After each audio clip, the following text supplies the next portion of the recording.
Hello! Kumusta na yung mga followers ko dyan sa Aliaga?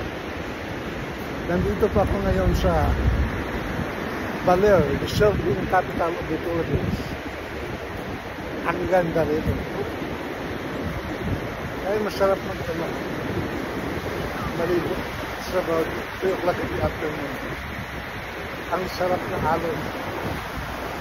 Ganda. Mahangin lang. Pero it's perfect. Beautiful.